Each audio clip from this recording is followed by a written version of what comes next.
ফাতেমার থেকে হযরত হাসান আর হুসাইন জন্মগ্রহণ করে। আল্লাহর রাসূল বলেন, আল হাসান ওয়াল হুসাইন সাইয়্যিদা শাবাবি আহলিল জান্নাহ। জান্নাতে যারা যাবে, যারা যুবক অবস্থায় মারা যাবে, এমন যুবক যারা জান্নাতি হবে, আল্লাহ তাআলা এই সমস্ত জান্নাতি যুবকদেরকে যে জান্নাত দান করবে, এদের সর্দার বানায় দিবে আল্লাহ তাআলা হাসান আর হুসাইনকে। আল্লাহর রাসূল বলেন, দেখো জান্নাতি যুবকদের সর্দার হবে হাসান আর হুসাইন। তার মানে হইল আল্লাহ তাআলা পয়গম্বরকে যতটা কন্যা সন্তান দান করলো, প্রত্যেকটা কন্যা সন্তানের বিয়ে বন্ধনে আবদ্ধ হতে পেরেছে, লম্বা হায়াত পেয়েছে। কিন্তু যতগুলো পুত্র সন্তান দান করলো, একটা পুত্র সন্তানও দুনিয়াতে বাঁচে নাই। কিতাবের মধ্যে লেখা আছে, বাবা আল্লাহ তাআলা পয়গম্বরকে 3টা পুত্র সন্তান দান করলো। একটা পুত্র সন্তানের নাম হলো আব্দুল্লাহ। আল্লাহর রাসূল তার নাম করে যত্ন সহকারে রাখলো। জন্মগ্রহণ করলো, অল্পদিন পরে মারা গেল।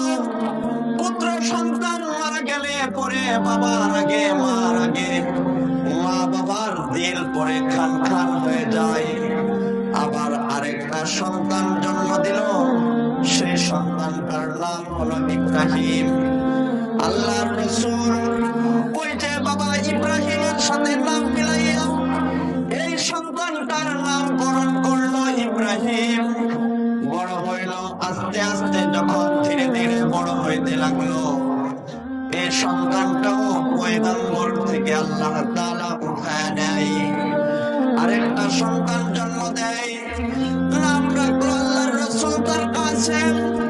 কাসেম একটুকু বড় হইল, যে কাসেম এখন বাবার সাথে হাঁটতে পারে, বাবার সাথে যাইতে পারে।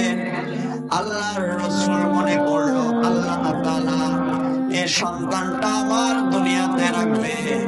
কিন্তু একদিন হঠাৎ করে সন্তানের সংবাদ আসলো যে আল্লাহ তাআলা কাসেমকেও উঠায় নিল। চিন্তা করে দেখা যায় যে 3টা পুত্র সন্তান একের পর এক ইন্তেকাল হচ্ছে। বাবার মার অন্তরের মধ্যে সন্তানাদি যদি মারা যায়, এছাড়াও পুত্র সন্তান যদি মারা যায়, পুত্র সন্তানের তো সকলে আকাঙ্ক্ষা করে, কে আশা না করে, সকলেই চায় আমার সন্তানাদি ছেলে হোক। কারণ সে ভাবে যে আমার সন্তানাদি যদি ছেলে সন্তান হয়, আমার ভবিষ্যতের একটা ভরসা, আমার বাড়ির মধ্যে একটা বাতি জ্বালাইতে পারবে, আমার মরণের পরে আমার সম্পদানিগুলি সে ভোগ করতে পারবে, আমার ঐতিহ্যকে সে ধরে রাখতে পারবে। এটা হলো আমাদের এই সমাজের বাস্তবতা। তো পয়গম্বরের যখন সন্তানাদিগুলো মারা গেল, যখন কাসেম মারা গেল, নবীজি এত ভারাক্রান্ত হইল, নবীজি এত ব্যথা অন্তরের মধ্যে পাইল যে মনে হয় যেন আল্লাহর রাসূলের অন্তরের মধ্যে রক্তক্ষরণ হচ্ছে।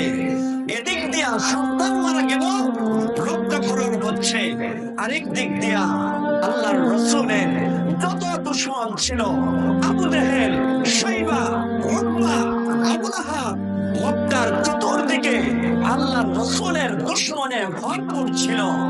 এছাড়াও আল্লাহর রাসূলের যে বড় বড় শত্রুগুলো ছিল, যারা আল্লাহর রাসূলকে দ্বীন কায়েম করতে বাধা প্রতিদান করেছে, যে পদে পদে যারা বাধা দিয়েছে, তাদের মধ্যে একজন ব্যক্তির নাম হলো আস বিন ওয়াইল।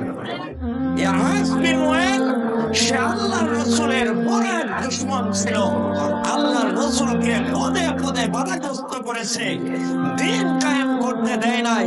আল্লাহর রাসূল দাওয়াত দিয়ে মানুষদেরকে ওই জায়গায় বাধাগ্রস্ত করেছে। তো এই আস বিন ওয়াইল একদিন নবীজির সাথে কিছু কথা বলবে, ব্যক্তিগত কথা, দুনিয়াবী কথা। তো দীর্ঘক্ষণ দাঁড়ায়া দাঁড়ায়া নবীজির সাথে কথা বলতেছে, যে যেমন তার বন্ধু বান্ধব হয় এমন। কথা ঠিক কিনা? সৎ সঙ্গে সর্বনাশ, অসৎ সঙ্গে সর্বনাশ। গাঞ্জা খুঁড়াইলে এর সাথে নামাজদারি কতগুলো গাঁজাখোরকে একসাথে করে ফেলে। নামাজি হইলে আরেকজন নামাজের সাথে বন্ধুত্ব করে, চোর হইলে আরেকজন চোর তার বন্ধু হয়ে যায়। তো যে যেমন তার বন্ধু বান্ধব হয় এমনই। তো এই আস বিন ওয়াইল যেমন দুষ্ট, লম্পট, অসৎ চরিত্র, আল্লাহর রাসূলের দুশমন, এর বন্ধু বান্ধব কতগুলো হইল, এগুলো নবীজির দুশমন।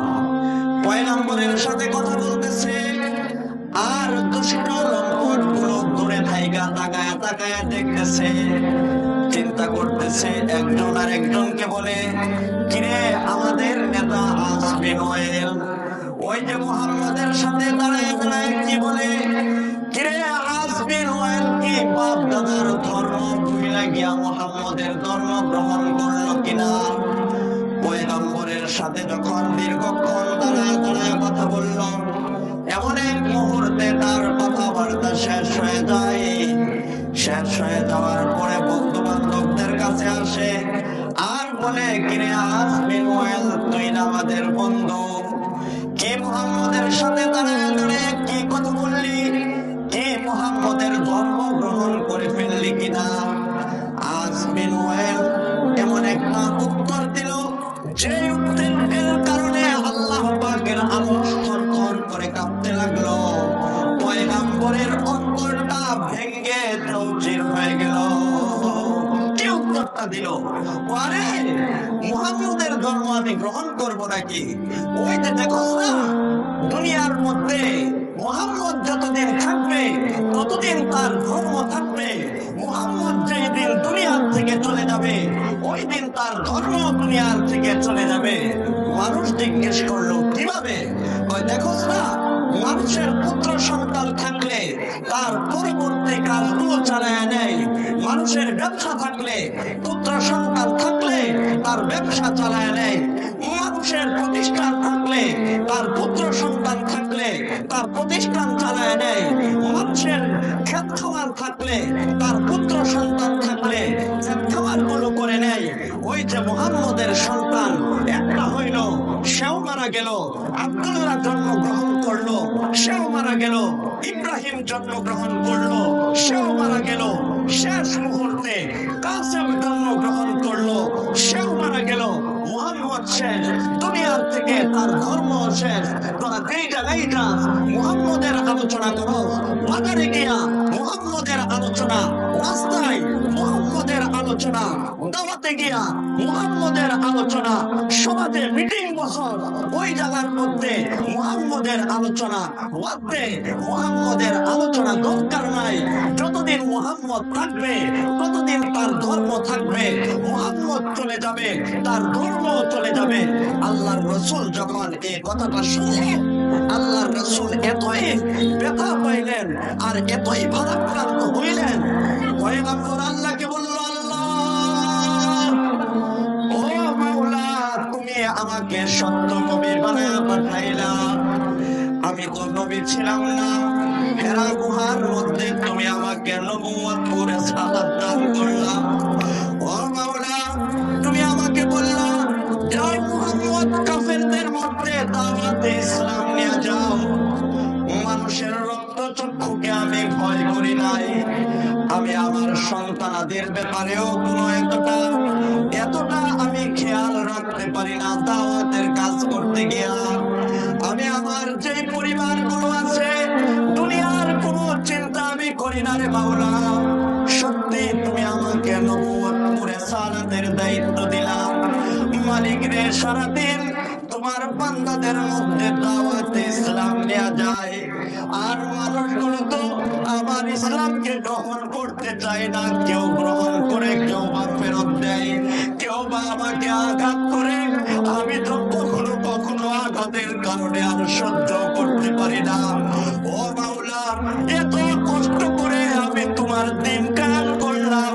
মাওলা ঠিকই তো বললো আস বিন ওয়াইল, ওই যে আমাকে পুত্র সন্তান দিলাম, কে আমার ইন্তেকালের পরে আমার ধর্মটা গ্রহণ করবে মাওলা, কে আমার ধর্ম